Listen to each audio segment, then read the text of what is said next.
بسم الله الرحمن الرحيم.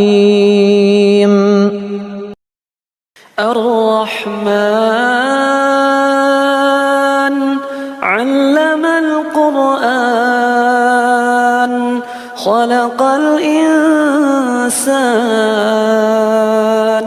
علمه البيان الشمس والقمر بحسبان والنجم والشجر يسجدان والسماء رفعها ووضع الميزان ألا تطغوا في الميزان وأقيموا الوزن بالقسط ولا تخسروا الميزان والأرض وضعها